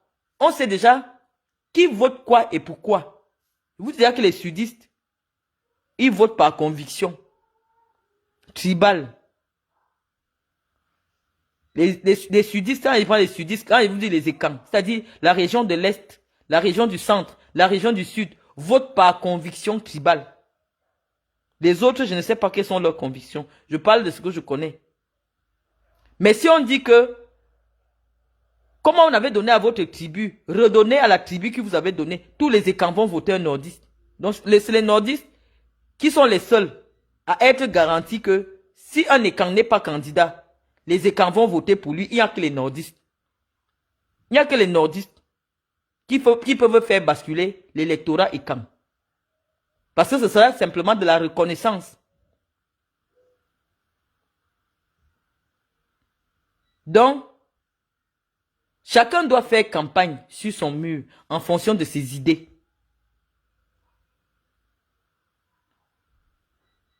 Je vous dis que Guibaï est fort. Guibaï peut bousculer beaucoup de choses là-bas au nord. Je ne vous mens pas. Guibaï est fort. Vous aimez négliger les gens. Guibaï n'est pas dans un parti actuellement. Mais Guibaï, c'est une figure de proue. Il est dans le football 7. Vous avez vu tous les problèmes qu'il a posés à Samuel Eto'o. C'est un gars qui est fort. C'est un gars qui est déterminé. Il a dit que 2025, là, on doit entendre la voix des nordistes. Et c'est un gars qui est suivi par les jeunes. Il est plus puissant que Mamadou Mota. Donc, je vous explique ce que j'ai à vous expliquer. Vous venez simplement dire, Daniel Sahani, non, c'est faux, machin. Allez développer des choses vraies. Nous viendrons vous écouter et nous allons analyser. Pour le moment, je fais ma petite restitution en fonction de ma modeste réflexion. Et maintenant, après, vous allez nous dire ce que vous en pensez, ce que vous voulez faire et tout. On va vous suivre. Donc, s'il y a des questions, essayez de me poser des questions. Mon mieux, c'est difficile d'intervenir parce que je n'ai pas beaucoup d'amis. Donc, si vous n'êtes pas ami sur ma page, je n'ai pas une page publique. Si vous n'êtes pas ami sur ma page, c'est difficile d'intervenir. Quelles sont les réalisations du RDPC dans le Grand Nord? Le RDPC n'a aucune réalisation dans le Grand Nord. C'est ce que je dis depuis. Le RDPC, pour répondre à la question d'Agnès Lendi, le RDPC a échoué partout. C'est ce que je dis. Je vous ai dit que depuis 2018, moi je savais que le RDPC a échoué. Le RDPC, sur le plan des réalisations, sur le plan du programme pour lequel on a voté pour Paul Biya, le programme des grandes réalisations, le RDPC a échoué dans le Grand Nord. C'est pour ça que le RDPC, généralement, perd toutes les élections locales là-bas. Parce que le RDPC ne fait rien pour les populations. Donc, vous me rejoignez dans ce que je dis. Mais je vous dis qu'au niveau de l'élection présidentielle, il y a d'autres enjeux qui font que le jeu des alliances se mette en place. Je vous dis que le RDPC a échoué. C'est pour ça qu'en 2018, on savait que la seule chose qui pourrait permettre à Paul Biya d'arriver, de se maintenir au pouvoir, c'était de susciter un vote identitaire. Et c'est pour ça que nous avons suscité le vote identitaire. Parce que sur le plan des réalisations, que ce soit au sud, que ce soit au nord, le RDPC a échoué. Et partout dans le Cameroun, le RDPC a échoué. Donc, je vous dis toujours la même chose, je reste cohérente. Sauf qu'il y a des gens qui ne comprennent pas ce que je dis. Je dis qu'actuellement, le RDPC a échoué.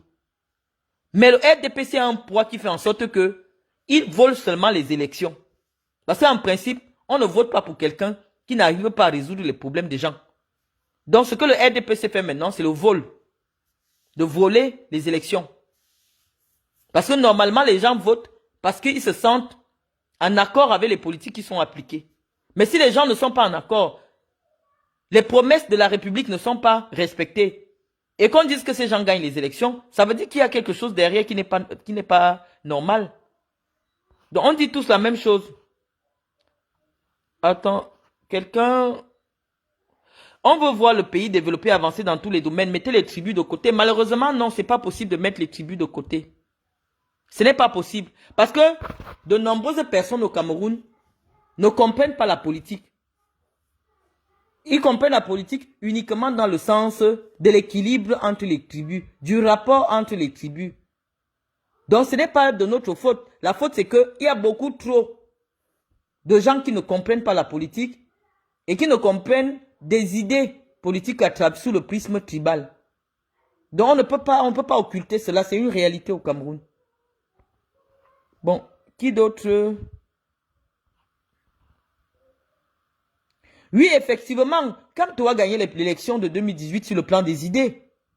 Il avait un très bon programme politique, je vous l'ai expliqué. Kamto a gagné sur le plan des idées. Kamto a un programme politique qui est formidable. Mais il fallait user de la roublardise intellectuelle pour voler l'élection à Kamto. Parce que oui, effectivement, si Moïse Kamto passait en 2018 et il faisait 2 mandats, oui, le Cameroun serait déjà à un autre niveau maintenant. Parce que son programme est un programme qui est crédible et qui peut sortir le Cameroun de la misère. Donc je vous dis toujours la même chose. Et donc, ayant en face de vous quelqu'un qui a un programme qui est crédible, la seule chose à lui opposer, c'est l'élément tribal. C'est le tribalisme parce que le tribalisme, c'est quelque chose de stupide. Je vous dis que le tribalisme est stupide. Et le tribalisme, c'est comme les animaux. Parce qu'il n'y a que le chien qui aime s'asseoir avec les chiens. Donc on dit tous la même chose. Oh là.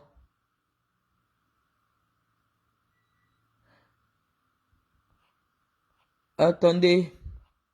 Je vais vous lire. Quelqu'un me dit, elle sera bientôt aux oubliettes. C'est pas difficile, hein. C'est pas, les Bamileke savent donner la visibilité. Les Bamileke savent que je n'ai pas besoin de leur visibilité. Mais les Bamileke savent que je suis crédible sur le plan intellectuel. C'est pour ça que, même s'ils ne viennent pas s'abonner, ils regardent toujours tout ce que je fais. Parce qu'ils connaissent que je suis crédible.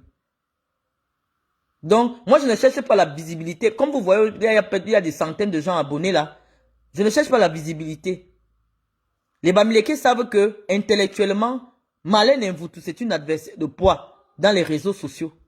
C'est pour ça qu'ils viennent écouter, pour mieux me concrétiser.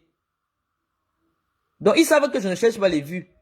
Ils savent que je ne suis pas là parce que je veux la monétisation. Non. Les Bamileke savent que la seule personne qui peut nous dire la vérité, pour qu'on s'arrange et qu'on se prépare bien, c'est Marlène. C'est tout. Donc, ils savent que je ne cherche pas la visibilité. Respecte le président Mota, tu ne le vaux pas. Voilà donc vos choses. Oh. Je respecte le président Mota, mais je dis qu'il n'a pas de poids politique. Et Moïse Kamto avait besoin de quelqu'un comme ça qui ne pèse pas grand-chose pour que lui, il puisse valablement exister. Donc c'est de bonne guerre. Parce que si Maurice Kamto avait aussi un politicien crédible derrière lui, actuellement il y a des velléités dans le MRC qui pensent que Maurice Kamto peut aussi se retirer et laisser la place à quelqu'un d'autre. Et donc si derrière le Maurice Kamto, il y avait un homme puissant, c'est que l'élection de 2025 se ferait plutôt avec cette personnalité puissante qu'avec Maurice Kamto.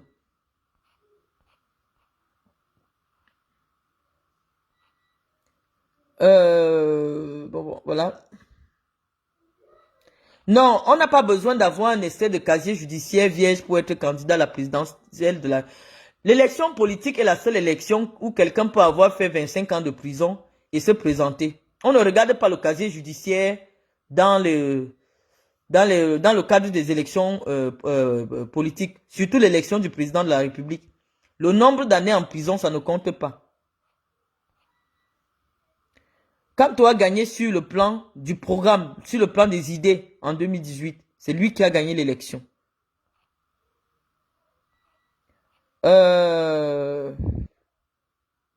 Oui, c'est ce qu'on fait la maman des beaux gosses. On essaye. C'est pour ça, moi je ne suis pas là pour les vues, la maman des beaux gosses. Je suis là pour vous apprendre comment ça se passe, comment on réfléchit. Vous devez maintenant chercher les nordistes. Vous devez chercher les nordistes parce qu'eux, ils ne sont pas dans les problèmes. Ils ne sont même pas sur Facebook. Allez convaincre les nordistes. C'est pour ça que je vous invite à être sur le terrain.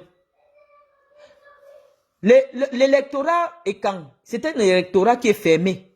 Donc ça ne sert à rien de vous mettre encore en guerre avec les ECAN.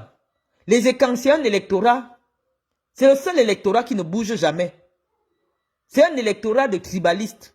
Donc ça ne sert à rien de vouloir convaincre les ECAN. Les ECAN réagissent par rapport à leurs intérêts tribaux. Donc ça ne sert à rien. Les seuls que vous pouvez convaincre actuellement, c'est les nordistes. Donc allez plutôt vers les nordistes. Ne venez pas combattre Marlène Mvutu. Parce que Marlène Mvutu apparaît à un électorat qui ne bouge jamais. C'est un électorat qui est ferme, qui ne bouge pas, qui a ses convictions et qui reste bloqué dessus.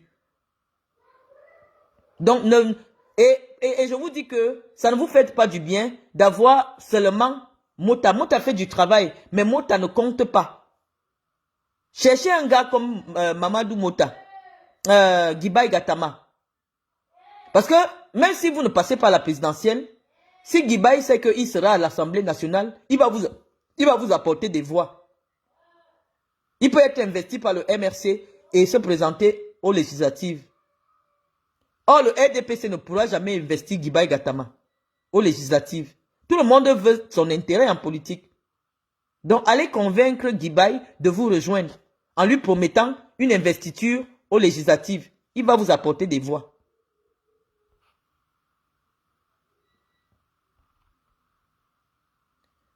Je ne bloque personne, hein, je ne bloque pas, mais les gens qui viennent m'insulter, malheureusement, je suis obligé de les bloquer. Lorsque quelqu'un n'a pas d'argument et la personne m'insulte seulement, je suis obligé de la bloquer.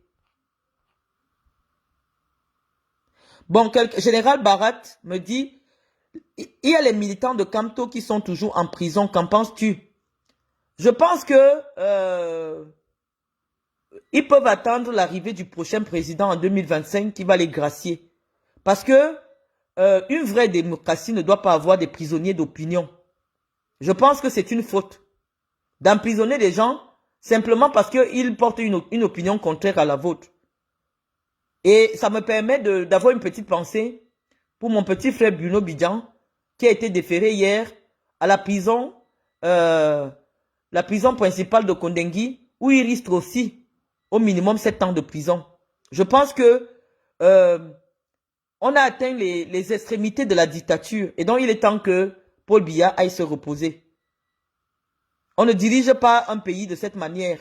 Les gens ont le droit d'exprimer leurs opinions. En 2025, la dictature n'a pas de place au Cameroun. Donc, allez voter massivement pour une autre personne pour que les prisonniers du MRC soient libérés. Parce que, malgré que les décisions soient définitives, le futur président de la République a le droit de gracier les prisonniers. Et donc, si vous mobilisez bien, en 2025, tous les prisonniers du MRC peuvent être dehors. Donc, allez vous inscrire sur les listes électorales.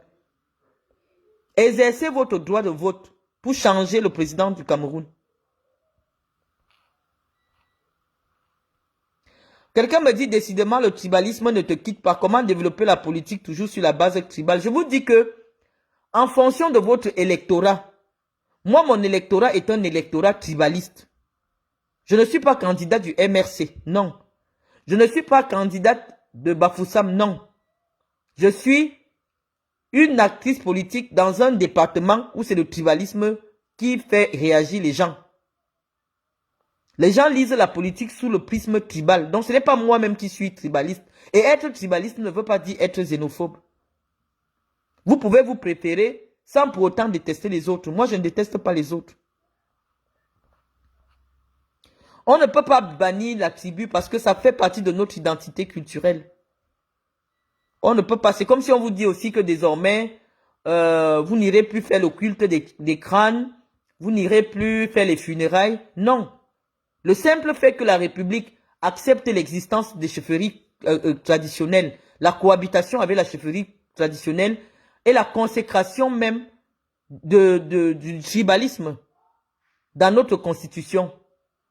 Parce que dans les pays où on ne tient pas compte de la tribu, il n'y a que le sous-préfet qui représente la République. Il n'y a que le maire qui représente la République. Mais si au Cameroun, les uns et les autres tiennent à ce qui est la chefferie traditionnelle, c'est pour promouvoir les valeurs tribales, les valeurs culturelles de la tribu. C'est pour ça que vous verrez qu'il y a un tribunal traditionnel. Il y a des choses qui sont traditionnelles, qui sont acceptées. Par exemple, le fils d'un lamido deviendra lamido. Or, dans une république, ça ne fonctionne pas comme ça. Si c'était accepté, si c'était un organe républicain, n'importe qui pouvait devenir lamido. N'importe qui pouvait devenir sultan des Bamoun. Mais vous voyez bien que lorsqu'il s'agit de choisir le sultan des Bamoun, on ne prend que quelqu'un qui porte le sang du sultan. Et même les Bamoun vont encore plus loin. Ils exigent que le futur sultan soit 100% Bamoun, de mère Bamoun et de père Bamoun. Ça veut dire que c'est du tribalisme. Mais on respecte parce que c'est leur culture. Comment on peut dire que l'enfant du sultan, qui n'a pas la mère Bamoun, ne peut pas être sultan? C'est une discrimination.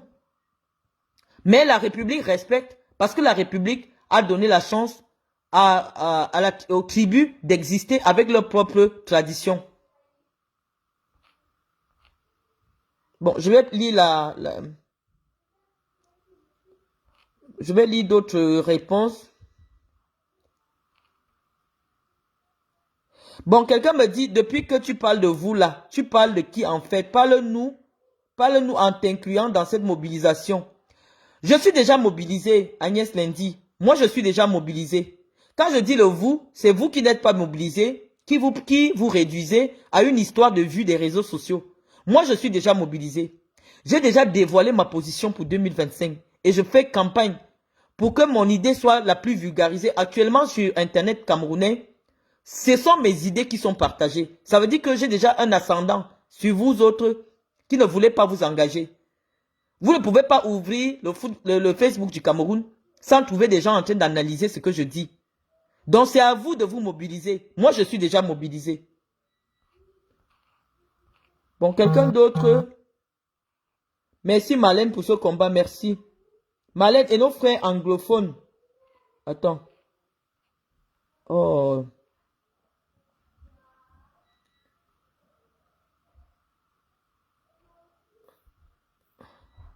Voilà. Attendez. Je veux d'autres questions. J'essaie de lire vos questions. J'essaie de lire les questions pour permettre... Bon, quelqu'un dit, j'invite tout le monde à s'inscrire sur les listes électorales. Voilà. Laissez d'abord l'affaire, Général Marcel, laissez d'abord l'affaire du code électoral. Vous allez perdre le temps. Laissez d'abord l'affaire du code électoral. Mobilisez d'abord, mobilisez tout le monde. Mobilisez tout le monde pour que chaque soutien de votre candidat ait au moins 10 personnes qu'il contrôle. On va vous prendre autant. C'est-à-dire que vous croyez qu'il y a le temps, il n'y a pas le temps. Une élection présidentielle se prépare à la moitié du mandat. Vous allez voir ici en France, dès que le président fait déjà 2 ans et demi, les 2 prochaines années, il est déjà en campagne pour la prochaine élection. Ça veut dire que c'est depuis 2020 que Moïse Kamto devait être en campagne des présidentielles. Aujourd'hui, nous sommes en 2024. Je vous dis que c'est déjà très juste.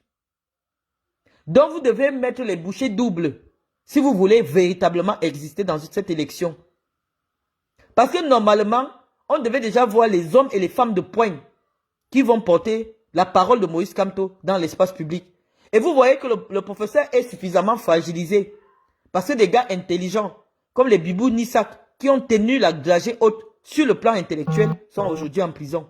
Donc vous verrez la différence dans la campagne actuelle du président Kamto, parce que toutes ces intelligences, des gens comme le professeur Fogué, tout ça ont été mis à l'écart. Et donc il est question pour vous de susciter de nouvelles personnalités qui vont porter la parole du professeur Kamto dans l'espace public. Le professeur actuellement ne peut pas être le même qu'en 2018. En 2018, il y avait les dragons derrière le professeur Kamto. Et les dragons, c'était les gars comme les Bibou Nissak. Non, le gars tenait. Le gars tenait la route. Le gars tenait la route. Il y avait des dragons comme Maître Doki. Michel Doki, non, elle est intelligente. Donc la campagne de Kamto en 2025 ne pourra pas même avoir la même saveur. Parce qu'il a perdu les plumes. Donc c'est l'occasion pour vous de réfléchir à une nouvelle stratégie de communication. Et la stratégie ne peut plus être la même qu'en 2018. Vous devez faire ce qu'on appelle le corps à corps. Faites même semblant de disparaître des réseaux sociaux. Vous agissez dans le corps à corps. Parce que malheureusement, sur le plan médiatique, vous êtes diminué. Les gens qui portaient la parole de Maurice Kamto, comme les Michel Doki, comme les Bibou Nissak, non, ils ne sont plus là. Donc vous n'avez plus de force sur le plan médiatique. On vous a coupé les ailes. Parce qu'un gars comme Bibou Nissak, non. Quand moi-même je dis que non, c'est un gars, c'est un gars. Une femme comme Michel Doki, non. Sandy de Boston ne peut pas parler de politique devant Michel Doki. Non, Michel Doki, elle est calée. Mais vous avez perdu Michel Doki. En termes de communicante féminine, vous avez perdu une Michel Doki. Ce n'est pas pour valoriser une Sandy. Sandy, c'est une idiote. Sandy cherche les gars sur Internet. Il n'y a aucune construction intellectuelle dans les affaires de Sandy de Boston. Elle va se faire voir. Si elle n'a pas attrapé un gars, elle n'a pas dormi. C'est la seule chose que Sandy a hérité des boules. La légèreté, la prostitution. C'est une prostituée. Vous devez même éviter qu'elle parle trop, qu'elle porte la parole de Kamto. Sandy, c'est une prostituée. Fait ses trucs pour se prostituer parmi les gars de la basse là. Mais vos vrais communicants sont partis. C'est-à-dire Bibou Nissak, Alain Fogué, Michel Doki. Quand vous avez perdu les 3 là, c'est mort. Donc maintenant vous devez faire ce qu'on appelle le coller-coller. C'est une nouvelle stratégie. Vous agissez comme les Vietnamiens. Vous devez agir comme les Vietnamiens si vous voulez gagner l'élection. Mais ne venez pas croire que sur le plan des joutes verbales, non, vous avez perdu ceux qui portaient haut la parole. Vous les avez perdus. Voilà, l'épaule Eric Kingé, vous voyez. Tout ça sans partie. Le professeur est suffisamment diminué. À quel moment tu as dit que ta région de sortie du tribalisme est de suivre le candidat de son... Non, ma région est constituée de gens qui ne comprennent pas la politique. Donc, ils n'ont pas encore le niveau intellectuel pour comprendre les courants politiques. Parce que malheureusement aussi, il n'y a pas les écoles là-bas, les gens ont des difficultés pour faire des études. Donc, ils sont aussi à un niveau intellectuel qui ne leur permet pas de comprendre les enjeux politiques des six soleils. C'est ce que je vous explique que le régime s'est arrangé pour que la majorité au Cameroun, c'est des gens qui ne comprennent pas la politique. C'est pour ça qu'on peut se permettre avec 2000 de convaincre quelqu'un d'aller voter pour un tel. Donc, entrez aussi dans leur jeu. Si on obtient une voix avec 5000, entrez aussi dans ce jeu-là. C'est ce que je vous ai expliqué l'autre jour, que vous n'êtes pas concret. Vous ne pouvez pas venir avec des arguments là où les gens ne comprennent que les cris du ventre. Ça n'a pas de place. Les gens au Cameroun ont faim. Les gens au Cameroun ont leurs problèmes. Tu vas venir lui expliquer les grandes théories de Karl Marx sur la répartition des richesses. Il va te dire que c'est quoi ça? C'est ça qui va payer le riche chez moi? Karl Marx Aneza. Karl Marx c'est qui? Viens lui dire que bon voilà 10 sacs de riz pour le village partagé. Là il comprend mieux. Parce que c'est le discours le plus évident pour lui. Mais ne viens pas lui parler de la nécessité d'une répartition équitable des richesses. Il va te dire que ça veut dire quoi? Ça veut dire quoi répartition équitable des richesses? Richesse c'est quoi même d'abord? On lui dit que non. Est-ce que tu sais que où il y a ta maison là, il y a le fer dessus, il dit que le fer c'est quoi? Le fer ça sert à quoi? Vous voyez? Donc vous avez des gens qui ne sont pas préparés à comprendre les vrais discours politiques. Je vais raccrocher hein, parce que ma batterie m'a déjà lâché. On aura... j'ai déjà parlé de la candidature de Franck Biya. Je dis qu'elle n'est pas évidente en 2025. Franck pourra peut-être être candidat si jamais il y a un coup d'État au Cameroun. S'il y a un coup d'État, Franck peut être candidat. Mais sans coup d'État, Franck ne peut pas être candidat. Bon, je vais raccrocher. Hein. On se parlera une autre fois.